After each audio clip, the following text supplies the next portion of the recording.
আসসালামু আলাইকুম ওয়া রাহমাতুল্লাহি ওয়া বারাকাতুহু ইন্নাল হামদালিল্লাহ ওয়াসসালাতু ওয়াসসালামু আলা রাসূলিল্লাহ ওয়া বা'দ। সম্মানিত দর্শক শ্রোতা, কাছে দূরে, দেশে কিংবা প্রবাসে যে যেখানে বসে আমাদের দেখছেন শুনছেন, সবাইকে জানাই শুকরিয়া ও স্বাগত। আপনারা জানেন যে এই অনুষ্ঠানে প্রতিদিন একই সময়ে কোরআন সুন্নাহর আলোকে ইসলামের বিভিন্ন গুরুত্বপূর্ণ বিষয় নিয়ে আলোচনা করা হয়ে থাকে এবং আলোচনা করেন দেশখ্যাত ইসলামিক স্কলাররা। আজও আমরা আমন্ত্রণ জানিয়েছি দেশের একজন বিশিষ্ট ইসলামী চিন্তাবিদকে। আজ আমাদের সঙ্গে যোগ দিয়েছেন ইসলামী আরবি বিশ্ববিদ্যালয়ের সম্মানিত প্রভাষক, লেখক, গবেষক, ইসলামী অর্থনীতিবিদ শায়খ হারুনুর রশিদ। আসসালামু আলাইকুম ওয়া রাহমাতুল্লাহি ওয়া বারাকাতুহু। ওয়া আলাইকুম আসসালাম ওয়া রাহমাতুল্লাহি ওয়া বারাকাতুহু। শায়খ কেমন আছেন? আলহামদুলিল্লাহ, আল্লাহর রহমতে ভালো আছি। প্রিয় দর্শক, আজ আমরা যে বিষয়ে আলোচনা করব সেটি হলো নফল নামাজের পরিচয় ও ফজিলত। নফল নামাজ মোটা দাগে বলতে গেলে ফরজের অতিরিক্ত নামাজ। এই নামাজের মাধ্যমে মূলত ফরজের মাধ্যমে ফরজ ইবাদতের যে ঘাটতি রয়েছে সেটা পূরণ করা হয় এবং মহান আল্লাহর নৈকট্য লাভ করা হয়। পবিত্র কোরআন এবং হাদিসে বিভিন্ন ভাষায় ফরজ ইবাদতের পাশাপাশি অতিরিক্ত ইবাদত বা নফল ইবাদত করার প্রতি তাগিদ দেয়া হয়েছে। নবী করিম সাল্লাল্লাহু আলাইহি ওয়াসাল্লাম সে সমস্ত নফল ইবাদতের মধ্যে নফল সালাতের প্রতি বেশি যত্নবান ছিলেন। নবীজির গোটা জীবনের প্রতি যদি আমরা লক্ষ্য করি তাহলে দেখা যায় যে তিনি ফরজ নামাজের পাশাপাশি বেশি বেশি নফল নামাজ পড়তেন। সেই সময় এবং সেই সালাতগুলোর রয়েছে নানা ধরনের ফায়দা, ফজিলত। আসুন আমরা আমাদের সম্মানিত অতিথির কাছ থেকে ফরজ নামাজের পরিচয় জেনে নিই কখন আমরা ফরজ নামাজের পাশাপাশি নফল নামাজ পড়ব এবং নফল নামাজের কি কি ফায়দা রয়েছে। আমাদের সম্মানিত অতিথি আমাদের সামনে সে বিষয়গুলো সবিস্তারে তুলে ধরবেন ইনশাআল্লাহ। আলহামদুলিল্লাহ, ওয়াসসালাতু ওয়াসসালামু আলা রাসূলিল্লাহ, আম্মা বা'দ। নফল নামাজ এটা আমাদের পরিচিত একটা টার্ম এবং পরিভাষা আমরা সকলেই বুঝি। শরীয়তের পরিভাষায় আমরা নফল নামাজ বলতে যেটা বুঝি সেটা হচ্ছে ফরজ এবং ওয়াজিবের পরে যেই নামাজগুলো আমরা পড়ে থাকি সেগুলোকে মূলত নফল নামাজ বলা হয়। এগুলোকে শরীয়তে কখনো মুস্তাহাব, কখনো সুন্নত আমরা বলি, কখনো মন্দুব বলি, বিভিন্ন পরিভাষা ব্যবহার করা হয়। তবে ফিকহের ভাষায়, শরীয়তের ভাষায় ফরজ এবং ওয়াজিব ছাড়া যত প্রকারের নামাজ হতে পারে সবগুলোকে একসাথে নফল বলা হয়। এর মধ্যে আমাদের বিভিন্ন বিভক্তি থাকে, আমরা বলি যে সুন্নতে মুআক্কাদা, গায়রে মুআক্কাদা, মুস্তাহাব, যত কিছু হতে পারে সব কিছু নফলের অন্তর্ভুক্ত। এটা একটা ব্যাপক শব্দ এবং এটা ব্যাপক এভাবেই যে এটা শুধু নামাজের ক্ষেত্রেও নয়, আবার বিভিন্ন ইবাদতের মধ্যেও কিন্তু নফল আছে। আমরা জানি যে যাকাত যেমন আমাদের ফরজ ইবাদত, মালি ইবাদত, এটার পাশাপাশি নফল হচ্ছে সাদকা, দান সদকা, যেগুলো আমরা যাকাতের বাইরে করে থাকি। এবং এই যেভাবে হজ যেমন ফরজ, আমি যদি একবার ফরজ আদায় করে ফেলি পরবর্তীতে নফল হয়ে যায় পরবর্তী হজগুলো, যদি আমি এর পরেও হজ করি।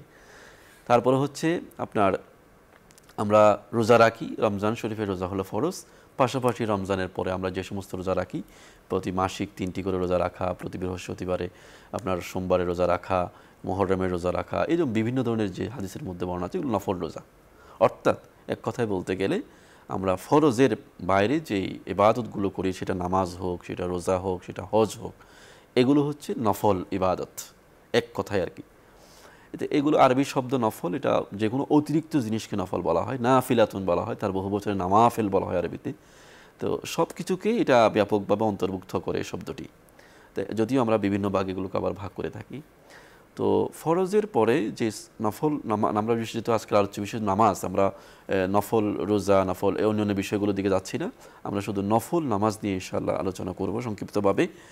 নফল নামাজের প্রতি হাদিসে কোরআনে অনেক বেশি উদ্বুদ্ধ করা হয়েছে। কারণ আমরা আল্লাহ রাব্বুল আলামিনের পক্ষ থেকে আমাদের জন্য যে 5 ওয়াক্ত নামাজ ফরজ করা হয়েছে, এগুলো না পড়ার কোনো উপায় নেই, একান্তভাবে আপনাকে পড়তেই হবে।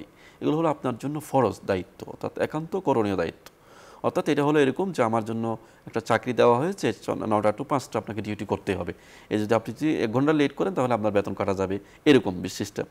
এখন কথা হচ্ছে আপনি যদি ওভারটাইম করেন তখন মালিক পক্ষ খুশি হবে, আপনাকে ওভারটাইম দিবে।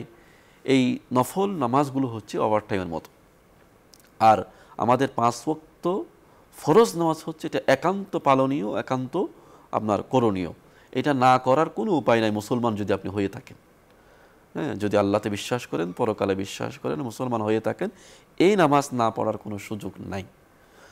এর বাইরে যদি এরপরে যদি আপনি আপনার চান যে আমার জান্নাতে আমার মর্যাদা বুলন্দ হোক, আমার হাসর নসর আল্লাহর প্রিয় বান্দাদের সাথে হোক, জান্নাতে যারা যাবে তাদের সবার স্তর এক হবে না। এই জন্য আমরা জানি জান্নাতের স্তর তো 8টা আছে। তা 8টা যেহেতু স্তর আছে, বোঝাই যাচ্ছে যে এখানে 8 স্তরের জান্নাতি হবে। আল্লাহ রাসূল সাল্লাল্লাহু আলাইহি ওয়াসাল্লাম বলেছেন হাদিসের মধ্যে, তোমরা যখন আল্লাহর কাছে জান্নাত চাইবে ফাসআলুল ফিরদাউসা, তোমরা ফিরদাউস চাও। সর্বোচ্চ স্তর হলো জান্নাতের ফিরদাউস, যেখানে নবী, রাসূল, শুহাদা, সিদ্দিকিন এরা থাকবেন। তো এই জন্য বোঝা যাচ্ছে যে সব মুসলমান এক স্তরে থাকবে না। তো এই স্তরটা বিভক্তিটা হবে কিভাবে আসলে? মনে করেন যে 1 কোটি মানুষ আছে, সবাই 5 ওয়াক্ত নামাজ পড়েছে। আবার এখানে 1 কোটির মধ্যে 1 লক্ষ মানুষ আছে যারা তাহাজ্জুদ পড়েছে, তারা ফরজের পাশাপাশি নফল নামাজ অতিরিক্ত পড়েছে। তো এর হাসর আমার হাসর তো এক হওয়ার কথা না, এবং তার জান্নাত আমার জান্নাত এক হবে না। হয়তো সেও জান্নাতে যাবে, আমিও জান্নাতে যাব, কিন্তু জান্নাতের মধ্যে বেশ কম হবে। এই জন্য আল্লাহ রাসূল সাল্লাল্লাহু আলাইহি ওয়াসাল্লাম এই সুন্নত এবং নফল নামাজগুলোর প্রতি অত্যন্ত গুরুত্ব সহকারে আদায় করতেন এবং সাহাবীদেরকে উদ্বুদ্ধ করতেন, যাতে করে জান্নাতে আমরা আল্লাহর নৈকট্য লাভ করতে পারি, আমাদের মর্যাদা বুলন্দ হতে পারে। এবং হাদিসের মধ্যে এসেছে আল্লাহ রাসূল বলেছেন যে ফরজ নামাজের পরে যে নফলগুলো পড়া হয় এগুলোর কাজ কি? এগুলোর কাজ হচ্ছে আমাদের ফরজের মধ্যে যদি কোনো ঘাটতি থাকে, 1 নম্বর কাজ এটাই। 1 নম্বর কাজ হচ্ছে নফল নামাজের যে ফরজের মধ্যে যদি ঘাটতি থাকে ফায়ুকাম্মালু বিহা, হাদিসের মধ্যে এসেছে যে এগুলোর অপরিপূর্ণতা যেগুলো রয়েছে, আমাদের অসম্পূর্ণতা যদি থাকে কোনো ফরজ ইবাদতের মধ্যে, সেগুলোর ঘাটতি পূরণ করবে। তো আমরা যে ফরজ নামাজ পড়ি অনেকগুলো আমাদের মধ্যে ভুল ভ্রান্তি থাকতে পারে। হতে পারে যে আমার কেরাত শুদ্ধ হয় নাই, হতে পারে যেভাবে রুকু করার কথা ছিল আমি সেভাবে রুকু করি নাই, যেভাবে সিজদা করার কথা ছিল সেভাবে সিজদা করি নাই, হতে পারে যেভাবে আমার মনোযোগ থাকা দরকার ছিল নামাজে সেরকম মনোযোগ ছিল না। নামাজটা আমি আদায় করেছি, ঠিক আছে, ফরজ আদায় হয়ে গিয়েছে, হ্যাঁ, কিন্তু ঘাটতি রয়ে গেছে। এই ঘাটতিগুলো আল্লাহ রাব্বুল আলামিন পূরণ করবেন এই ফরজ দ্বারা। হাদিসের মধ্যে স্পষ্ট আছে যে আউয়ালু মা ইউহাসাবু বিহিল আবদ ইয়াউমাল কিয়ামাতি মিন আমালিহি সালাতুহু, মানুষের আমলের মধ্য থেকে সর্বপ্রথম নামাজের হিসাব হবে। ফাইন সালওয়াহাত, হাদিসের মধ্যে এসেছে যদি নামাজের হিসাব নিকাশ শুদ্ধ হয়ে যায়, সঠিকভাবে আপনার হিসাবটা পাওয়া যায়, তাহলে ফাকাদ ফাজা ও আফলাহা ও নাজাহা, বিভিন্ন শব্দ হাদিসের মধ্যে আছে, তাহলে সে সফল হয়ে গেল। ওয়াইন ফাসাদাত, যদি নামাজের হিসাব গরমিল হয়ে যায়, তাহলে ফাকাদ খাবা ওয়া খাসিরা, সে ক্ষতিগ্রস্ত হয়ে গেল, তার আর কোনো কল্যাণ নেই। এরপরে হাদিসের মধ্যে পরের অংশে আছে যে যখন এরকম হবে যে তার নামাজের ফরজ নামাজের মধ্যে ঘাটতি দেখা যাচ্ছে, তখন আল্লাহ রাব্বুল আলামিনের রহমতের জোয়ারে ঢেউ উঠবে। তখন তিনি বলবেন উনদুরু হাল্লি আবদি মিন তাতাওয়া, যে আমার বান্দার কোনো নফল নামাজ আছে কিনা। নামাজের কথা বলছি আমি শুধুমাত্র, প্রত্যেকটা ইবাদত ক্ষেত্রে এরকম হবে। আবার হাদিসের শেষের অংশে আছে যে ওয়াকাযালিকা সাইরু ফি ইবাদাতি, এরকম একটা শব্দ আছে যে যেখান থেকে বোঝা যাচ্ছে যে নামাজের মতো প্রত্যেকটা ফরজ ইবাদতের হিসাব যখন হবে, তখন বলা হবে যে এরপরে তার কোনো নফল ইবাদত আছে কিনা দেখো। তো নামাজের ক্ষেত্রে বলা হচ্ছে যে বলা হবে তার কোনো নফল নামাজ আছে কিনা দেখো, যদি থাকে তাহলে তার ফরজ ইবাদতের ঘাটতিগুলো নফল নামাজ দ্বারা পরিপূর্ণ করা হবে। এটা তো একটা বিশাল একটা বিষয় যে সেদিন তো আমার আসলে এই ঘাটতি পূরণ করার অন্য কোনো উপায় থাকবে না, সেখানে নফল নামাজ আমার কাজে আসবে। দ্বিতীয়টা বিষয় হচ্ছে নফল নামাজের মাধ্যমে আল্লাহ কাছাকাছি যাওয়ার এটা সবচেয়ে সহজ মাধ্যম হচ্ছে, অর্থাৎ আমার যেমন মালিক পক্ষকে রাজি করার সবচেয়ে সহজ মাধ্যমকে আমি যখন চাকরি করি, সহজ মাধ্যম হচ্ছে ডিউটির বাইরে ডিউটি করা, তাকে বোঝানো যে আমি আপনার প্রতি আন্তরিক, আপনার প্রতিষ্ঠানের প্রতি আন্তরিক, হ্যাঁ, আমি ডিউটির বাইরেও ডিউটি করি, হ্যাঁ, আমি ওনার ব্যক্তিগত কাজও আমি করে দেই, আমি ডিউটির পরেও আরও 2-3 ঘন্টা অফিসে থাকি, বা উনি যা বলেন আমি তাই শুনি, এখানে আমার এটা দায়িত্বের মধ্যে পড়লো কি পড়লো না এটা আমি দেখি না। এরকম যখন কোনো কর্মচারী বা কর্মকর্তা হয়, তখন সে মালিক পক্ষের খুব নিকটে হয়, খুব প্রিয় ভাজন হয়। ঠিক একইভাবে আমরা যদি আল্লাহর সাথে বিষয়টা চিন্তা করি, আল্লাহ যখন আমাদেরকে ফরজ করে দিয়েছেন কিছু ইবাদত, এর বাইরে যখন আমি কোনো ইবাদত করি, আল্লাহ রাব্বুল আলামিন খুব খুশি হয়ে যান। ইয়াতাকাররাবুল আবদু ইলাল্লাহি বিন নওয়াফিল, নওয়াফিলের মাধ্যমে আল্লাহর বান্দার আল্লাহর কাছে হয়, এবং এতটা কাছে হয় হাদিসের মধ্যে এসেছে হাত্তা উহিব্বাহু হ্যাঁ, এমনকি আমি তাকে পছন্দ করতে শুরু করি, ভালোবাসতে শুরু করি, আল্লাহর মহাব্বত সে পেতে পারে। হাদিসের মধ্যে পরের অংশ আছে, ইযা আহবাবতুহু, আমি যখন কোনো বান্দাকে ভালোবাসি তখন কি হয় ঘটনা। আল্লাহ রসুল বলছেন, এটা হাদিসে কুদসি, আল্লাহ তাআলা বলছেন যে ফাকুনতু সামাআহু আল্লাযী ইয়াসমাউ বিহি, আমি তার কান হয়ে যায় যে কান দিয়ে সে শুনে। অর্থাৎ সে কান দিয়ে আমার হুকুমের বাইরে আর কিছু শুনতে পারে না, এই কান দিয়ে সে কোনো কিছু শুনবে না। এটা হলো আল্লাহর পক্ষ থেকে তার জন্য নগদ পুরস্কার। এই সম্পর্কে আরেকটা উক্তি আমি বলছি, বলেছে ওয়া বাসারাহু আল্লাযী ইউবসিরু বিহি ওয়া ইয়াদাহু আল্লাযী ইউবতিশু বিহা ওয়া রিজলাহু আল্লাতী ইয়ামশি বিহা, যে হাত দিয়ে সে ধরে সে হাত আমার হাত হয়ে যায়, যে পা দিয়ে ধরে সেই পা আমার পা হয়ে যায়, যে কান দিয়ে শুনে আমার কান হয়ে যায়। অর্থাৎ তার মধ্যে একটি আধ্যাত্মিক এবং অলৌকিক শক্তি গ্রোথ করে, বৃদ্ধি পেতে থাকে, যার ফলে সে অন্যায় কাজ করতে পারে না। হযরত হাসান বসরি রাহমাতুল্লাহ আলাইহির একটা কৌল আছে এরকম যে মিন জাযাইল হাসানাতি আল হাসানাতু বা'দাহা ওয়া মিন উকুবাতিস সাইয়্যাতি আস সাইয়্যাতু বা'দাহা, যে কোনো মানুষের জন্য ভালো কাজের নগদ পুরস্কার কি? ভালো কাজের নগদ পুরস্কার হচ্ছে সে পরবর্তী একটা ভালো কাজ করার সুযোগ পায়। অর্থাৎ আল্লাহ রাব্বুল আলামিন এটাই বোঝাচ্ছেন যে যখন কোনো বান্দা নফল ইবাদত করতে থাকেন তখন সে আল্লাহর কাছে চলে যায়, আল্লাহর প্রিয় ভাজন হয়ে যায়, তখন আল্লাহ তাকে একটা নগদ পুরস্কার দেন। সেটা কি? সেটা হচ্ছে তাকে আল্লাহ রাব্বুল আলামিন গুনাহমুক্ত থাকতে সহযোগিতা করেন, পরবর্তীতে আরও বেশি বেশি ইবাদত করার সুযোগ দান করেন। হ্যাঁ, আমরা একটা জিনিস গুলায় ফেলি অনেক সময়, যে আমরা আমাদের মধ্যে একটা চিন্তা কাজ করে যে আমরা মনে করি যে আমি এত ভালো কাজ করছি, আমি কেন এত কষ্টে আছি। ভালো কাজের পুরস্কার কিন্তু দুনিয়াতে হয় না, একটা পুরস্কার দুনিয়াতে হয় ভালো কাজে, সেটা হচ্ছে কি? আপনি আরও ভালো কাজ করার সুযোগ পাবেন। এইটার সাথে আপনি কষ্টে থাকা, বিপদে থাকা, রিজিকের কষ্ট পাওয়া, এটার সাথে ভালো কাজের কোনো সম্পর্ক নাই। এগুলো তো আল্লাহ তাআলার সুন্নাহ অনুযায়ী ছিল দুনিয়ার মধ্যে। অনেক কাফের দেখা যাচ্ছে কোটি কোটি হাজার কোটি টাকার মালিক, দুনিয়ার মধ্যে স্বর্গের মতো বসবাস করছে, আর অনেক মুমিন দেখা যাচ্ছে কষ্টের শেষ নাই। সুতরাং এগুলো দেখে মানুষের অনেক সময় মানুষ প্রভাবিত হয়। আজকাল যুগের মিডিয়ার যুগ তো সব কিছু সামনে দেখা যায় পৃথিবীতে। এটা বিভ্রান্ত, মুসলমানরা এগুলো থেকে বিভ্রান্ত হবে না, কারণ আমাদের বিশ্বাস পাকাপোক্ত যে আমরা বিশ্বাস করি ভালো কাজের প্রতিদানের জায়গা হচ্ছে পরকাল, এবং ভালো কাজের দুনিয়ার প্রতিদান কি সেটাই বলেছেন ইমাম হাসান বসরি রাহমাতুল্লাহ আলাইহি। দুনিয়ার প্রতিদান হচ্ছে আপনাকে আরও ভালো কাজ করার আল্লাহ সুযোগ দিবেন, এটা হলো ভালো কাজের দুনিয়ার প্রতিদান। কারণ আপনার আল্লাহ চাচ্ছেন যে আপনার মর্যাদা আল্লাহর কাছে বাড়ুক। সুতরাং এগুলো কিসের মাধ্যমে হচ্ছে? নফল ইবাদতের মাধ্যমে হচ্ছে, নফল নামাজের মাধ্যমে হচ্ছে। এই জন্য আমরা আল্লাহ রাসূল সাল্লাল্লাহু আলাইহি ওয়াসাল্লামের পুরো জীবনটা যদি স্টাডি করি দেখা যাবে আল্লাহ রাসূল এত বেশি নফল নামাজ পড়তেন, এত নামাজের কথা হাদিসের মধ্যে আসে, মাঝে মাঝে আপনি ভেবে অবাক হয়ে যাবেন এতগুলো নামাজ পড়তেন কখন তিনি, কিভাবে সম্ভব হতো এটা। শুধু তাহাজ্জুদের নামাজ তো না, আমরা যদি একটা একটা করে তালিকা ধরি কি কি নফল নামাজ আল্লাহ রাসূল পড়তেন এবং কি কি নফল নামাজ আল্লাহ রাসূল পড়ার জন্য সাহাবীদেরকে উৎসাহিত করেছেন। একটা হচ্ছে সবচেয়ে গুরুত্বপূর্ণ নফল নামাজ হচ্ছে ফরজ নামাজের আগে এবং পরে যে সুন্নতগুলো আছে, যেগুলোকে রাওয়াতে বলা হয় হাদিসের মধ্যে, আমরা শরীয়তের ভাষায় রাওয়াতে পড়তে হলে যেগুলো রাসূল নিয়মিত করতেন। হ্যাঁ, ফজরের নামাজের আগে 2 রাকাত, তাই না? আমরা জানি জোহরের নামাজের আগে 4 রাকাত, পরে 2 রাকাত, এবং সবচেয়ে যেগুলো সুন্নতে মুআক্কাদা বলি আমরা, যেগুলো রাসূল কখনো ছাড়তেন না, যে সুন্নত নামাজগুলো, আর হলো মাগরিবের পরে 2 রাকাত, এশার নামাজের পরে 2 রাকাত। আরও কিছু নামাজ আমরা জানি যে আসরের নামাজের আগে 4 রাকাত সুন্নত আছে এবং এশার নামাজের আগেও 4 রাকাত সুন্নত আছে। এই সুন্নতে মুআক্কাদা যেগুলো বলা হয়, যেগুলো রাসূল কখনো ছাড়েন না, যদিও সুন্নত নামাজ হলো এরকম, এটার অর্থ হচ্ছে এগুলো হলো রাসূল সবসময় করেছেন, এগুলো আপনি করলে সওয়াব পাবেন, না করলে এমন না যে আপনার জন্য গুনাহ হবে। দেখুন, এবং এগুলোর জন্য আপনাকে শাস্তি পেতে হবে পরকালে গিয়ে, এরকম কোনো বিষয় না।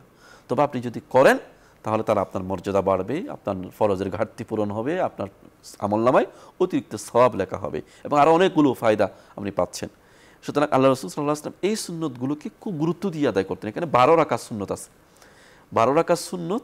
আল্লাহ রাসূল একটা স্পেসিফিক হাদিস হযরত আয়েশা রাদিয়াল্লাহু তাআলা আনহা থেকে বর্ণিত আছে, তিনি বলছেন রাসূলুল্লাহ সাল্লাল্লাহু আলাইহি ওয়াসাল্লাম ইরশাদ করেছেন, যে ব্যক্তি এই 12 রাকাত সুন্নত নিয়মিত আদায় করেছে, আল্লাহ রাব্বুল আলামিন তার জন্য জান্নাতে একটা ঘর বানিয়ে দিবেন। সুবহানাল্লাহু লাহু বাইতান ফিল জান্নাহ। সুবহানাল্লাহ। অনেকগুলো আমল আছে হাদিসের মধ্যে যেগুলো দ্বারা জান্নাতে ঘর নির্মাণ করা যায়, তার মধ্যে এটা একটা গুরুত্বপূর্ণ আমল, এবং এটা সহজ আমল। কারণ আমরা 5 ওয়াক্ত নামাজ যারা পড়ি, এর আগে পরে সুন্নতগুলো পড়া খুব কঠিন বিষয় না, অনেক সময় আমাদের জন্য এর বাইরে সুন্নত পড়া কঠিন হয়ে যায়। অসংখ্য মানুষ আছে যারা 5 ওয়াক্ত নামাজ পড়েন কিন্তু এর বাইরে অতিরিক্ত সুন্নত পড়ার সুযোগ পান না আমাদের সমাজে। এই জন্য আমরা যারা নামাজ নিয়মিত পড়ি তারা যদি শুধু এই আমলটাই ধরে রাখি, অন্য কোনো নফল নামাজ নাও পড়তে পারি, তাহলেও আমাদের জন্য নাজাতের একটা বিশাল ওসিলা হয়ে যাবে এই নফল নামাজগুলো। তো এই যে 12 রাকাত, তার মধ্যে সবচেয়ে গুরুত্বপূর্ণ সুন্নত হচ্ছে ফজরের 2 রাকাত সুন্নত। আল্লাহ রাসূল বলছেন রাকাআতা আল ফজর খায়রুম মিনাদ দুনিয়া মা ফিহা। ফজরের 2 রাকাতে যে সুন্নত, ফজরের আগে আপনার ফরজের আগে যে পড়া হয়, এই সুন্নত 2 রাকাত সুন্নতের গুরুত্ব এত বেশি, আল্লাহ রাসূল বলছেন দুনিয়ার যা কিছু আছে সব কিছুর চেয়েও এই 2 রাকাতের গুরুত্ব অনেক বেশি। এবং আল্লাহ রাসূল সাল্লাল্লাহু আলাইহি ওয়াসাল্লাম হাদিসের মধ্যে আছে, হযরত আয়েশা রাদিয়াল্লাহু তাআলা আনহা থেকে বর্ণিত হাদিসের মধ্যে বলেছেন যে আল্লাহ রাসূল সাল্লাল্লাহু আলাইহি ওয়াসাল্লাম সফরে হাদরে, সফরে অসফরে কখনো সুন্নত এই 2 রাকাত সুন্নত কখনো ছাড়েন নাই। এমনিতেও আমরা জানি যে সফরের সময় আল্লাহ রাব্বুল আলামিন আমাদের জন্য ফরজ নামাজই সংক্ষিপ্ত করে দিয়েছেন। 4 রাকাত বিশিষ্ট নামাজকে আমরা 2 রাকাত পড়তে পারি, সেখানে তো সুন্নতের কোনো বিষয়ই নেই। কিন্তু ফজরের সুন্নতটা এত গুরুত্বপূর্ণ যে আল্লাহ রাসূল সফরের সময় এই 2 রাকাত নামাজ ছাড়তেন না। এবং এর পরবর্তীতে অন্যান্য যে জোহরের আগে 4 রাকাত, পরে 2 রাকাত, মাগরিবের পরে 2 রাকাত, এশার পরে 2 রাকাত বিতরের নামাজ, এগুলোকে আমরা গুরুত্ব সহকারে আদায় করি। এটা একটা বিষয়, এটা হলো 12 রাকাত সুন্নতের বিষয়ে। এরপরে আরও অনেকগুলো সুন্নত নামাজ আছে, নফল নামাজ আছে। তার মধ্যে সবচেয়ে গুরুত্বপূর্ণ হচ্ছে পরবর্তীতে তাহাজ্জুদের নামাজ। ওমিনাল লাইলি ফাতাহাজ্জাত বিহি নাফিলাতান লাক। আল্লাহ রাসূলকে আল্লাহ রাব্বুল আলামিন নির্দেশ দিচ্ছেন যে তুমি রাতের অন্ধকারে রাতের শেষ ভাগে দাঁড়িয়ে নামাজ আদায় করো, এটা তোমার জন্য অতিরিক্ত হিসাবে নাফিলাতান লাক। কিন্তু এটা অতিরিক্ত নামাজ অর্থাৎ ফরজ নামাজ না, এটা বোঝানোর জন্য শব্দটা আনা হয়েছে কোরআনের মধ্যে। আল্লাহ রাব্বুল আলামিন আসছেন এটা ফরজ নামাজ না, তবে এটা গুরুত্বপূর্ণ নামাজ। হ্যাঁ, এটা গুরুত্বপূর্ণ বোঝানোর জন্য আল্লাহ রাব্বুল আলামিন তার রাসূলকে এখানে একটা সুসংবাদ দিয়েছেন যে আল্লাহ বলছেন যে মাকামে মাহমুদান দান করবেন, এই নামাজের মাধ্যমে আমি আপনাকে মাকামে মাহমুদ দান করব। এবং আল্লাহ রাব্বুল আলামিন কোরআনের মধ্যে আরও বিভিন্ন জায়গায় বলেছেন যেখানে মুমিনদের গুণাগুণ বর্ণনা করা হয়েছে, অবিল আসহারি হুম ইস্তাগফিরুন ওয়া কালিলাম মিনাল লাইলি মা ইয়াহজাউন। এভাবে কোরআনের মধ্যে মুমিনদের যারা সত্যিকার অর্থে আল্লাহর প্রেমিক বান্দা, তাদের অভ্যাস কীরকম আল্লাহ বলছেন, তাদের অভ্যাস হচ্ছে এরকম, তারা সেহরির সময় তারা রাতের শেষ ভাগে দাঁড়িয়ে আল্লাহর কাছে ইস্তিগফার করেন, নামাজ পড়েন। ওয়া কালিলাম মিনাল লাইলি মা ইয়াহজাউন, তারা রাতের খুব কম অংশই ঘুমায়, রাতের খুব কম অংশ ঘুমায়, অর্থাৎ রাত্রে জাগিয়ে তারা নামাজ পড়ে। এবং আল্লাহ রাসূলের সারা জীবনের অভ্যাস ছিল এটা। কখনো আল্লাহ রাসূলের এটা ত্যাগান হাদিসের মধ্যে এসেছে, তিনি সারা জীবনই তাহাজ্জুদ নামাজ পড়তেন এবং এই 8 রাকাত নামাজ পড়তেন, এরপর তার ভিতরের নামাজ পড়তেন। কখনো বা 6 রাকাত পড়তেন, কখনো 4 রাকাত, বিভিন্নভাবে হাদিসের মধ্যে এসেছে ভিতর। এবং আল্লাহ রাসূল বলেছেন, সাহাবীদেরকে উদ্বুদ্ধ করেছেন, তোমরা যারা রাতের শেষ ভাগে দাঁড়াবেন বাবা, তোমরা নিশ্চিত থাকবা যে আমি রাতের শেষ ভাগে উঠতে পারবো, ভিতর নামাজটা শেষ ভাগে পড়বা। হ্যাঁ, আর যদি সন্দেহ হয় যে উঠতে পারবো কি পারবো না, তাহলে এশার নামাজের পরে ভিতর পড়ে ফেলতে হবে। আমরা দেখি যে এই সাহাবায়ে কেরামের আমলও এটা ছিল, এটা তারা ফরজ নামাজের পরে সবচেয়ে বেশি গুরুত্ব দিতেন এই তাহাজ্জুদ নামাজকে। এবং যদিও এটা ফরজ না, কিন্তু ফরজের মতো করে তারা একেবারে নিয়মিত আদায় করতেন। আল্লাহর প্রিয় বান্দাদের অভ্যাস এটাই, যুগে যুগে যারা আল্লাহর প্রিয় বান্দা হয়েছেন, রব্বানি হাক্কানি উলামায়ে কেরাম ছিলেন, আল্লাহর সালেহীন বান্দা ছিলেন, তাদের অভ্যাস এটাই যে তাহাজ্জুদ নামাজ তারা পড়তেন। অর্থাৎ তাহাজ্জুদ, বুজুর্গানে কেরাম এবং উলামায়ে কেরাম বলে থাকেন যে তাহাজ্জুদ নামাজ ছাড়া পৃথিবীতে কেউ কখনো বড় হতে পারবে না। আল্লাহর কাছে বড় হওয়া, দুনিয়ার দৃষ্টিতে বড় হওয়া না, আল্লাহর কাছে বড় হতে পারবে না। আল্লাহর কাছে যারাই বড় হয়েছেন, যারা যুগে যুগে আমরা যাদের নাম স্মরণ করছি, বড় বড় বুজুর্গানে কেরাম, সাহাবায়ে কেরাম থেকে শুরু করে বড় বড় আইম্মে কেরাম, যারা পৃথিবীর ইতিহাসে অমর হয়ে আছেন, তাদের প্রতিটি ইতিহাসের পিছনে আছে তাহাজ্জুদের এই বরাকা। সুতরাং আমরা যারা আল্লাহর কাছে বড় হতে চাই, তাদের জন্য সবচেয়ে বড় মাধ্যম হচ্ছে এই তাহাজ্জুদের নামাজটা। তো নফল নামাজের মধ্যে সুন্নত যে রওয়াতিব যে সুন্নতগুলো আছে, এগুলোর পরে আরেকটা গুরুত্বপূর্ণ হচ্ছে তাহাজ্জুদের নামাজ। আরেকটি গুরুত্বপূর্ণ নামাজ হচ্ছে নফল নামাজের মধ্যে ইশরাকের নামাজ।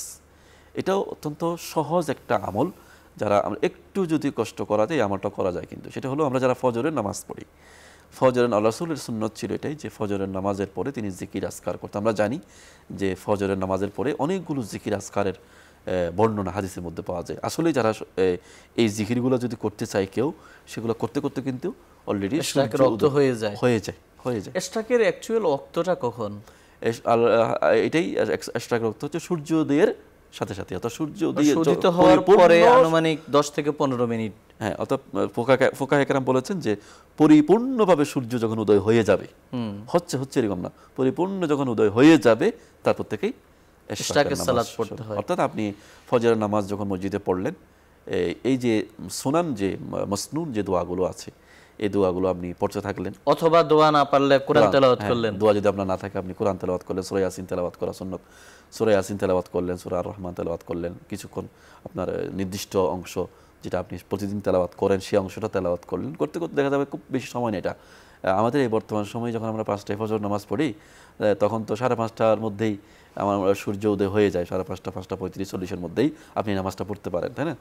সুতরাং এই নামাজটা খুব সহজে একটা আমল করা যায়, অত্যন্ত গুরুত্বপূর্ণ একটা আমল, আল্লাহ রাসূল সাল্লাল্লাহু আলাইহি ওয়াসাল্লামের সারা জীবনের আমল, এবং এটাও বুজুর্গানে কেরামের আমল, এই সালাতুল ইশরাক। আরেকটা নামাজ আছে, সেটা হচ্ছে সালাতুদ দুহা।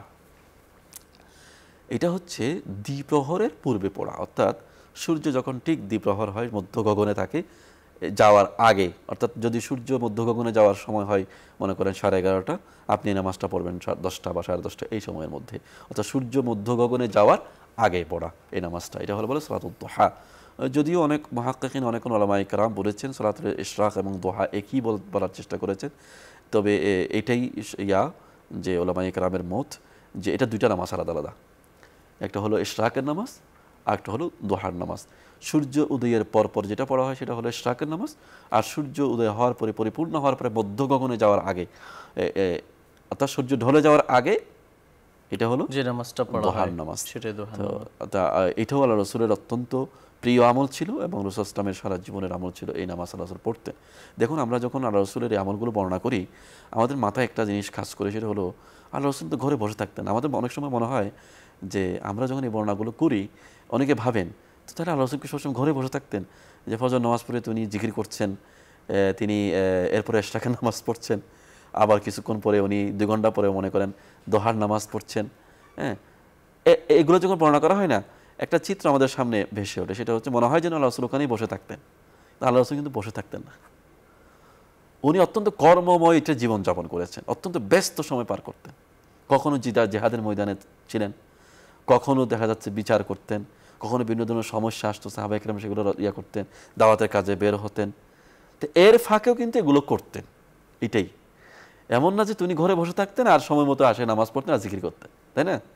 তো অনেকে প্রশ্ন থাকে যে আমি এত ব্যস্ত থাকি, আমি কীভাবে করবো? আপনি যতই ব্যস্ত থাকেন, আল্লাহ রসুলের মতো ব্যস্ত আপনি নই, কখনো নই। আল্লাহ রসুল যেখানে 23 বছরের জিন্দেগি যদি আমি স্টাডি করি, এত ব্যস্ত সময় উনি করেছেন যেখানে তিনি 27টা যুদ্ধে নিজে নেতৃত্ব দিয়েছেন। 27টা যুদ্ধে নেতৃত্ব দেওয়া, এর পিছনে পরিকল্পনা থাকে, এরপরে আবার অনেক কিছু বিষয় থাকে, তাই না? এরপরে তিনি 80টার মতো সারায়া যেগুলো উনি প্রেরণ করেছেন, সাহাবীদের নেতৃত্বে যুদ্ধে প্রেরণ করেছেন। তো এগুলো কি এমনি হয়েছে? একটা পরিকল্পনা লাগে, আপনার গোয়েন্দা রিপোর্ট লাগে, প্রস্তুতি লাগে, নাকি এমনি একটা যুদ্ধের পাঠানো যায় কাউকে? না, একটা গোয়েন্দা তথ্য সংগ্রহ হয়, সেটার ভিত্তিতে পরিকল্পনা হয়, সেটার ভিত্তিতে একটা দল গঠন হয়, এখানে 10 জন যাবে না, 20 জন যাবে না, 50 জন যাবে, এটা ঠিক করা হয়, কারা যাবে সেটা ঠিক করা হয়। এরপরে তাদের জন্য সামান রসদ জোগাড় করতে হয়, এর নেতৃত্ব কে দিবেন সেটা ঠিক করতে হয়। অনেকগুলো বিষয় জড়িত আছে না একটা বিষয়ের মধ্যে। তো আল্লাহ রসুল এগুলো তো সবগুলো প্ল্যানার কে ছিলেন? আল্লাহ রসুলই তো ছিলেন, সর্বোচ্চ অথরিটি কে? তার অর্ডারে তো এগুলো যেত, তাই না? তো এগুলো প্ল্যানও করতেন তিনি, জেহাদও করতেন, নিজে সংসারও করতেন, এবং তিনি বাজার তদারক করতেন, সেটাও হাদিসের মধ্যে আছে, বাজারে বের হয়ে তদারক করতেন। সাহাবীদের খোঁজ খবর নেওয়ার জন্য বাড়ি বাড়িও যেতেন, তাদের বিয়ে শাদীতে অ্যাটেন্ড করতেন, তাদেরকে পরিবার খবরাখবর রাখতেন। এত কিছু তার পক্ষে সম্ভব হয়েছে বলে কারণ তিনি হলো ইনসানে কামেল, তার মধ্যে কোনো ধরনের ত্রুটি নেই। আল্লাহ রাব্বুল আলামিন তার জীবন এত বেশি বারাকা দান করেছেন, এত বেশি বারাকা দান করেছে যে 23 বছর জিন্দেগিতে তোমার পৃথিবীর ইতিহাস পাল্টে দেওয়া তার পক্ষে সম্ভব হয়েছে। এই বারাকার পিছনে তার আমল ছিল। আমরা যখন তাহাজ্জুদের আলোচনা করি, হযরত আয়েশা রাদিয়াল্লাহু তাআলা আনহার সে হাদিসটা না বললেই নয়। তিনি বলেছেন আল্লাহ রাসূলের নামাজ, তাহাজ্জুদের নামাজ পড়তে পড়তে অনেক সময় তার পা মোবারক ফুলে যেত। হ্যাঁ, ওই নফল নামাজ পড়তেছেন, ফরজ নামাজ না, নফল নামাজ পড়তে পড়তে রাত্রে দাঁড়িয়ে দাঁড়িয়ে, এবং তিনি দীর্ঘক্ষণ নামাজ পড়তেন, দীর্ঘক্ষণ সিজদা করতেন, দীর্ঘক্ষণ রুকু করতেন, দীর্ঘক্ষণ দাঁড়িয়ে থাকতেন, ফলে তার পা ফুলে যেত। তা আল্লাহ হযরত আয়েশা রাদিয়াল্লাহু তাআলা আনহা জিজ্ঞেস করতেন, ইয়া রাসূলুল্লাহ, আপনি এভাবে কষ্ট করে কেন ইবাদত করতে যাচ্ছেন? আপনার তো আল্লাহ রাব্বুল আলামিন তো আপনার আগে পরের সমস্ত গুনাহ ক্ষমা করে দিয়েছেন, আল্লাহ তো আপনাকে মাসুম করে দুনিয়াতে পাঠিয়েছেন। তো আল্লাহ রাসূল কি বলেছেন, আফালা আকুনা আবদান শাকুরা, আমি কি আল্লাহর কৃতজ্ঞ বান্দা হব না? আল্লাহ আমাকে এত কিছু দিয়েছেন, আমার সমস্ত গুনাহ ক্ষমা করে দিয়েছেন, মাকামে মাহমুদ, হাউদে কৌসর আমাকে দান করেছেন। তো আমার কি দায়িত্ব নয় যে আল্লাহর কৃতজ্ঞতা প্রকাশ করা? অর্থাৎ আল্লাহ রাসূল এত কিছু করতেন, এগুলো হচ্ছে কৃতজ্ঞতার জন্য করতেন। কিন্তু আমরা তো কৃতজ্ঞতার জন্য করব না, আমাদের তো পাপ আছে, আমাদের তো সমস্যা আছে, আমরা তো জান্নাতে যাওয়ার গ্যারান্টি পাইনি। আল্লাহ রাসূল তো জান্নাতে যাওয়ার গ্যারান্টি পেয়ে গেছেন, তাকে দিয়ে জান্নাত উদ্বোধন করা হবে, এটা আল্লাহ রাসূলকে আল্লাহ স্বয়ং নিজে বলে দিয়েছেন। তো এরপরেও যাকে দিয়ে আল্লাহ রাব্বুল আলামিন জান্নাত উদ্বোধন করবে, যিনি জান্নাতে না ঢোকা পর্যন্ত, হয়তো আদম আলাইহিস সালাম থেকে নিয়ে পৃথিবীর শেষ পর্যন্ত কোনো মানুষ জান্নাতে ঢুকতে পারবে না, সেই মানুষটার অবস্থা এরকম যে উনি রাত্রে নামাজ পড়তে পড়তে তার পা, এটা হলো তাহাজ্জুদের নামাজ। দেখেন, তাহাজ্জুদের যা নামাজ পড়া, আমি একটা বিষয় বলি, তাহাজ্জুদের নামাজের প্রধান বৈশিষ্ট্য হচ্ছে দীর্ঘক্ষণ পড়া, রাকাত গুণা নয়। আমি কয় রাকাত পড়তে পারলাম সেটা আসলে কোনো ম্যাটার নয়, এখানে ম্যাটার হচ্ছে কোয়ালিটি, কোয়ান্টিটি নয়। আপনাকে 2 রাকাত নামাজ আপনি পড়েন, সেটা কোয়ালিটি সম্পন্ন হতে হবে রাসূল সাল্লাল্লাহু আলাইহি ওয়াসাল্লামের মতো, সেখানে পরিপূর্ণ খুশু হুজু থাকা, এবং আপনার পক্ষে যতটুকু সম্ভব লম্বা কেরাত পড়া। যারা হাফেজ হয় তাদের আলহামদুলিল্লাহ, তাদের পক্ষে সম্ভব। হাফেজ না হলে আপনার যদি সূরা মুখস্থ থাকে, মনে করে আপনার 10টা সূরা মুখস্থ, আপনি 1 রাকাতে 10টা সূরা পড়তে পারেন। অনেকের ধারণা যে আমরা হয়তো জানি না, যে আমরা মনে করি যে আমরা একটা সূরাই পড়তে হয়, 2টা সূরা মনে পড়া যায় না। কেন আমরা তারাবির নামাজে অনেক সময় দেখা যায় না, সূরা আলাম তারা থেকে শুরু করে কুল হুয়াল্লাহু পর্যন্ত একসাথে 1 রাকাতে পড়তেছে না, নামাজ তো হয়ে যাচ্ছে। ঠিক এরকমই আপনার যদি বেশি সূরা মুখস্থ না থাকে, তাহলে আপনি যতগুলো সূরা মুখস্থ আছে 1 রাকাতে পড়েন, আবার পড়েন 2য় রাকাতে একই সূরাগুলো, তাই না? তাহলে আপনার কিয়ামটা নামাজের মধ্যে যত দীর্ঘ করা যায়, তাহাজ্জুদ নামাজের নিয়ম হচ্ছে আপনার কিয়ামটা যত দীর্ঘ করা যায়। এবং একই সময় রাসূল সাল্লাল্লাহু আলাইহি ওয়াসাল্লামের হাদিসের মধ্যে এসেছে, তিনি যতক্ষণ দাঁড়িয়ে থাকতেন, ততক্ষণ রুকুত থাকতেন, ততক্ষণ সিজদায় থাকতেন। দেখেন, আমাদের নামাজের মধ্যে একটা বিশাল ত্রুটি হচ্ছে যে আমরা যারা নফল নামাজ পড়ি, তাহাজ্জুদ নামাজ পড়ি, তারাও এই জিনিসটা কখনোই চিন্তা করি নাই যে আল্লাহ রাসূল যতক্ষণ সিজদায় থাকতেন ততক্ষণ রুকুতে থাকতেন। আমরা তো যারা চেষ্টা করি কমপক্ষে যে সিজদা একটু লম্বা করি, তারা কিন্তু রুকুটা চিন্তা করি না। রুকু একটা ভাইটাল ফ্যাক্টর আপনার নামাজের মধ্যে, এবং রুকুটাও নামাজের মধ্যে দোয়া কবুল হওয়ার জায়গা। সিজদা যেমন জায়গা, তবে সিজদা বেশি, ঠিক আছে, তার রুকুটাও আছে। অর্থাৎ আমরা চেষ্টা করব তাহাজ্জুদ নামাজ যাদেরকে আল্লাহ তাআলা পড়ার তৌফিক দেন, তারা যাতে করে নামাজটা দীর্ঘায়িত করা যতটুকু সম্ভব আমার পক্ষে দীর্ঘায়িত করবো। আমি রাকাত, আমি আগে 4 রাকাত পড়তে পারলাম না, 8 রাকাত পড়তে পারলাম, সেদিকে না দেখে আমি 2 রাকাত নামাজ পড়ি, সেটা কোয়ালিটিফুল নামাজ হোক, সেটা আল্লাহ রাসূলের মতো করে সেটা দীর্ঘায়িত করে নামাজ পড়ার চেষ্টা করবো, এটা একটা বিষয়। তা আমরা নফল নামাজের আলোচনা করতেছিলাম। আমরা বলেছি যে নফল নামাজের মধ্যে তাহাজ্জুদ, ইশরাক, সালাতুদ দুহা, আরেকটা নামাজ আছে, সেটা হলো আওয়াবিনের নামাজ। এটা হলো আপনার মাগরিবের নামাজের পরে সুন্নত নামাজ পড়ে তারপর আপনি 6 রাকাত নামাজ পড়া, 2 রাকাত করে 3 নিয়তে 6 রাকাত অথবা 4 রাকাত নামাজ পড়া, আওয়াবিনের নামাজ। এটাও আল্লাহ রাসূলের অত্যন্ত গুরুত্বপূর্ণ একটি সুন্নত। এবং আওয়াবিন অর্থ হলো যারা আল্লাহর কাছে তওবাকারী, আল্লাহর প্রিয় বান্দা। আওয়াবিন যারা আল্লাহর কাছে সবসময় রুজু করে, এরকম বান্দা যারা, তারা এই নামাজটা পড়বে। এটাই হলো এটার মধ্যে মূল ফ্যাক্ট হচ্ছে এই নামাজটার, যে আল্লাহর বান্দা যারা আল্লাহমুখী থাকতে হয় সবসময়, তারা এই নামাজটা পড়বে। আল্লাহ রাসূল সাল্লাল্লাহু আলাইহি ওয়াসাল্লাম এই নামাজটা পড়তে হাদিসের মধ্যে এসেছে, এটা অত্যন্ত গুরুত্বপূর্ণ নামাজ। এছাড়াও এই যে নফল নামাজের আমরা বিবরণ দিলাম, এছাড়াও আল্লাহ রাসূলের আরেকটা সুন্নত হচ্ছে, যে কোনো সমস্যায় তিনি পড়েছেন সাথে সাথে দাঁড়িয়ে 2 রাকাত নামাজ পড়েছেন। এটাকে সালাতুল হাজাত আমরা বলি, তাই না? আমার যে কোনো সমস্যা আল্লাহর কাছে নামাজের মাধ্যমে চাওয়া। আরেকটা হচ্ছে আপনার বিপদ আপদে পড়া, যে কোনো ধরনের আপনার যে কোনো সমস্যায় পড়া, আপনার কোনো কিছু আল্লাহর কাছে দরকার হয়েছে, সাথে সাথে আল্লাহ রাসূলের কাছে নামাজ পড়া, আল্লাহর কাছে দাঁড়িয়ে নামাজের মাধ্যমে সাহায্য চাওয়া। আরেকটা হচ্ছে আপনার কোনো সিদ্ধান্তে আপনি পৌঁছাতে পারছেন না, সালাতুল ইস্তিখারা যেটাকে বলা হয়, এটা একটা নফল নামাজ। আপনি কোনো সিদ্ধান্তে পৌঁছাতে পারছেন না, কি করবেন না করবেন ভেবে পাচ্ছেন না, এই অবস্থায় আল্লাহর কাছে পরামর্শ চাওয়ার জন্য, আল্লাহর কাছে কল্যাণ চাওয়ার জন্য একটা নামাজ আছে, তার নাম হচ্ছে সালাতুল ইস্তিখারা। এটার নিয়ম কি? এটার নিয়ম হচ্ছে আপনি 2 রাকাত নামাজ যে কোনো সময়, যখন নামাজ পড়া যায় এরকম যে কোনো সময় আপনি 2 রাকাত, বিশেষ করে এটার উপকারিতাটা হয় যখন আপনি এশারের নামাজ পড়ে যখন ঘুমাতে যাবেন, ঘুমানোর আগে 2 রাকাত নামাজ পড়বেন, হ্যাঁ, বিশেষ কোনো নিয়ম নাই নামাজের, স্বাভাবিকভাবে যেভাবে নামাজ পড়েন সেভাবে 2 রাকাত নামাজ পড়বেন। তারপর একটা দোয়া আছে হাদিসের মধ্যে, ইস্তেখারার দোয়া। এই দোয়াটা যদি কারো পক্ষে সম্ভব মুখস্থ করে রাখবেন। যদি আপনি একান্ত যদি দোয়া নাও পারেন, এই দোয়াটার যে ভাবানুবাদটা সবচেয়ে ভালো হচ্ছে হাদিসের মধ্যে যে সমস্ত দোয়াগুলো আছে সেগুলো শেখার চেষ্টা করা, এগুলো শিখার চেষ্টা করা। এগুলো নুসুস, এগুলো আল্লাহ রাসূলের মুখনিসৃত বাণী, এগুলোর মধ্যে বারাকা আছে এবং আল্লাহর পক্ষ থেকে এগুলো এক প্রকার ওহীর মাধ্যমে আল্লাহ রাসূল বলেছেন, তাই না? আল্লাহর পক্ষ থেকে নিজে নিজে বানান না এগুলো। এই দোয়াগুলো আপনি মুখস্থ করার চেষ্টা করবেন। যদি একান্তই আপনার পক্ষে মুখস্থ করা সম্ভব হয় নাই, তাহলে কি আপনি ইস্তেখারা করবেন না? করবেন, ইস্তেখারা করবেন। কমপক্ষে এই দোয়াটার অর্থটা আপনি জেনে নেবেন। এবং সেই দোয়াটার অর্থটা হলেও আপনার বাংলা হলেও বলেন। এর পাশাপাশি আপনি আল্লাহর কাছে কাইমানুমুখে দোয়া, এটা হলো সালাতুল ইস্তেখারা, একটা সালাতুল হাজাত, একটা সালাতুল ইস্তেখারা পড়ে আল্লাহর সঙ্গে পরামর্শ করা। শুকরিয়া মোহতারাম, আপনি আমাদের বলছিলেন নফল নামাজের পরিচয় ও ফজিলত সম্পর্কে।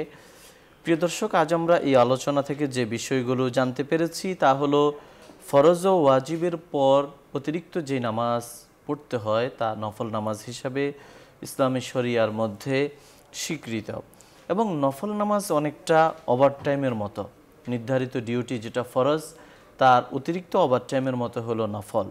নফল দিয়ে ফরজের ঘাটতি পূরণ করা হয়, নফল ইবাদত দিয়ে আল্লাহর নৈকট্য লাভ করা যায়, নফল ইবাদতের মাধ্যমে বান্দার আধ্যাত্মিক শক্তি জাগ্রত হয়, অলৌকিক ক্ষমতা বাড়ে, নফল ইবাদতের মাধ্যমে বান্দা আল্লাহর কাছ থেকে ভালো কাজের তৌফিক লাভ করে।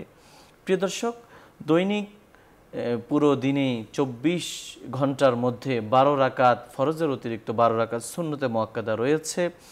এর মধ্যে সবচেয়ে গুরুত্বপূর্ণ হলো ফজরের 2 রাকাত সুন্নত। এছাড়াও মাগরিবের পরে, জোহরের আগে 4 রাকাত, পরে 2 রাকাত, এবং মাগরিবের পরে 2 রাকাত, এশার পরে 2 রাকাত, এর বাইরে বিতির 3 রাকাত রয়েছে। নফল নামাজের দিকে যদি আমরা তাকাই তাহলে আমরা দেখতে পাই নফল নামাজের মধ্যে সবচেয়ে গুরুত্বপূর্ণ হলো তাহাজ্জুদ সালাত, যেটা মধ্যরাতের পর থেকে বিশেষভাবে ঘুম থেকে উঠে বা শেষ রাতে পড়তে হয়। 2 থেকে 8 রাকাত পর্যন্ত, যদি সম্ভব হয় সেটা দীর্ঘ কেরাত, দীর্ঘ রুকু এবং সাজদার মাধ্যমে পড়ার চেষ্টা করা। এর বাইরে রয়েছে ইশরাকুস সালাত, সূর্য উদিত হওয়ার পর ফজর সালাতের পরে জামাতে হাজির হয়ে ওই জায়গায় বসে জিকির আজকার করে কোরআন তেলাওয়াত করে সূর্য পরিপূর্ণভাবে উদিত হওয়ার পর, অর্থাৎ সূর্য উদয়ের 10 থেকে 15 মিনিট পর কমপক্ষে 2 রাকাত 4 রাকাত নামাজ পড়া।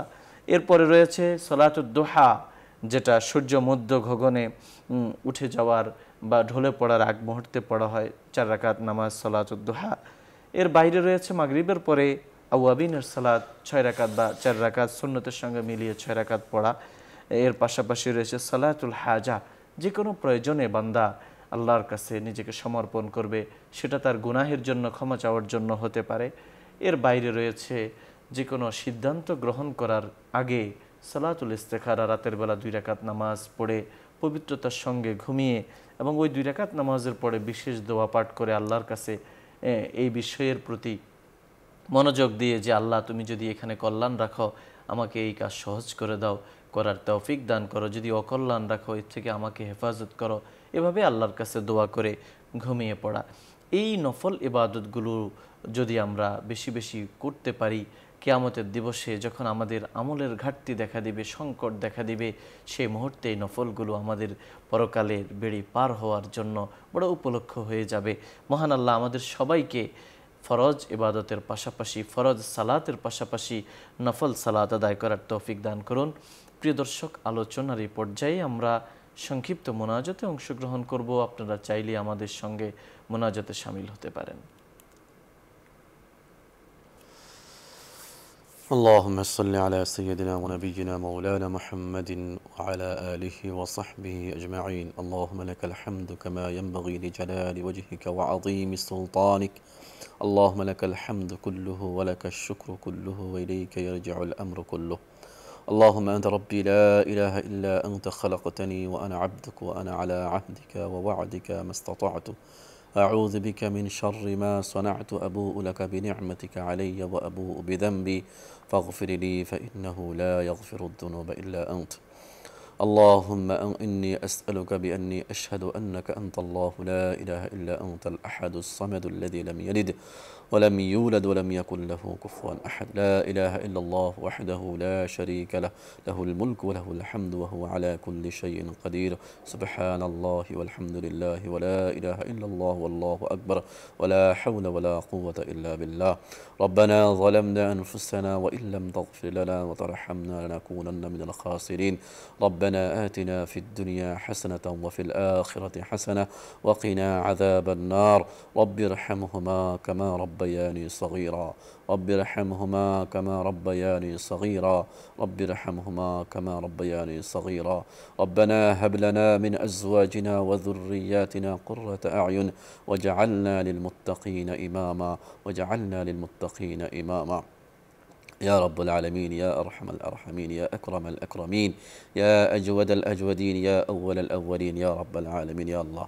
আপনি আমাদের সমস্ত ইবাদতগুলোকে কবুল করুন ইয়া আল্লাহ আমাদের নফল নামাজ নফল ইবাদত করার তৌফিক দান করুন ইয়া রাব্বাল আলামিন ফরজের পাশাপাশি আমরা যারা আপনাকে বিশ্বাস করি পরকালে বিশ্বাস করি আমরা যেন আপনার নৈকট্য হাসিল করতে পারি সেজন্য আপনার আমাদেরকে নফল ইবাদত করার তৌফিক দান করুন আমিন ইয়া রাব্বাল আলামিন আপনার তৌফিক ছাড়া আমরা কোনো কিছুই করতে পারি না আপনি আমাদেরকে ভালো কাজের তৌফিক দান করুন ইয়া রাব্বুল আলামিন আমাদের জীবনের সমস্ত গুনাহগুলোকে ক্ষমা করে দিয়ে আমাদেরকে জান্নাতে যাওয়ার তৌফিক দান করুন আল্লাহুম্মা ইন্না নাসআলুকাল জান্নাতা ওয়া নাউযু বিকা মিনান নার আল্লাহুম্মা ইন্না নাসআলুকাল জান্নাতা ওয়া নাউযু বিকা মিনান নার আল্লাহুম্মা ইন্না নাসআলুকাল জান্নাতা ওয়া নাউযু বিকা মিনান নার ইয়া রাব্বুল আলামিন আমাদের জীবনের সমস্ত ভুল ভ্রান্তিগুলোকে ক্ষমা করে দিন ইয়া রাব্বুল আলামিন আমাদের জীবনে বারাকা দান করুন আমাদের দিনে আমাদের রাতে আমাদের হায়াতে বারাকা দান করুন ইয়া রাব্বুল আলামিন আমাদের সন্তান সন্ততিগুলোকে আপনি আপনার দ্বীনের জন্য কবুল করুন ইয়া রাব্বুল আলামিন আমাদের সন্তান সন্ততিগুলোকে আপনার সন্তুষ্টি মোতাবেক তাদেরকে মানুষ গড়ার তৌফিক দান করুন ইয়া রাব্বুল আলামিন আমাদের হায়াতে বারাকা দান করুন আমাদের মা বাবা যাদের দুনিয়ার মধ্যে নেই তাদের মা বাবার কবরকে আল্লাহ জান্নাতুল ফেরদাউস বানিয়ে দিন ইয়া রাব্বুল আলামিন আমাদের যাদের মা বাবা জীব দুনিয়াতে বেঁচে আছে তাদের হায়াতে বারাকা দান করুন হায়াতে তয়্যিবা দান করুন ইয়া রাব্বুল আলামিন আমাদের আমরা যারা বেঁচে আছি আমাদের মা বাবা যারা বেঁচে আছে তাদেরকে মা বাবার খেদমত করার তৌফিক দান করুন আমাদেরকে মা বাবার বাধ্য সন্তান হিসেবে আপনি কবুল করুন ইয়া রাব্বুল আলামিন ইয়া রাব্বুল আলামিন ইয়া আরহামাল আরহামিন ইয়া আজওয়াদুল আজওয়াদিন আমাদের দেশের উপর আপনি শান্তি এবং রহমত নাজিল করুন ইয়া রাব্বুল আলামিন অনাবৃষ্টির কারণে আমরা অনেক কষ্ট পাচ্ছি ইয়া রাব্বুল আলামিন আপনি আমাদের উপর উপকারী বৃষ্টি আমাদের জন্য নাজিল করুন ইয়া রাব্বুল আলামিন ইয়া আরহামাল আরহামিন দেশের মানুষের প্রতি আপনি রহমত করুন আমাদেরকে শান্তি নিরাপত্তার চাদরে আপনি আমাদেরকে আবৃত করুন ইয়া রাব্বুল আলামিন এই অনুষ্ঠানগুলো যারা পৃষ্ঠপোষকতা করেন বসুন্ধরা গ্রুপের মালিক আপনি তার প্রতি রহমত করুন ইয়া রাব্বুল আলামিন আপনি তার জীবনকে কবুল করুন ইয়া রাব্বুল আলামিন আপনি তার হায়াতে বারাকা দান করুন তার ব্যবসার মধ্যে সমৃদ্ধি দান করুন ইয়া রাব্বুল আলামিন আপনি আমাদেরকে কবুল করুন ইয়া রাব্বুল আলামিন ইয়া আরহামাল আরহামিন আপনি আমাদের হায়াতে বরকত দান করুন আমাদের জীবনে বারাকা দান করুন আমাদের ক্ষমা করুন রব্বানা তাকাব্বাল মিন্না ইন্নাকা আনতাস সামিউল আলিম ওয়া তুব আলাইনা ইন্নাকা আনতাত তাওয়াবুর রহিম বিরহমাতিকা ইয়া আরহামার রাহিম প্রিয় দর্শক এতক্ষণ ধরে অত্যন্ত ধৈর্য সহকারে আপনারা দেখছিলেন আপনাদের প্রিয় অনুষ্ঠান আলোকিত প্রতিদিন পুরো সময় আমাদের সঙ্গে থাকার জন্য ধন্যবাদ ওমা আলাইনা ইল্লাল বালাগ আসসালামু আলাইকুম ওয়া রাহমাতুল্লাহি ওয়া বারাকাতুহু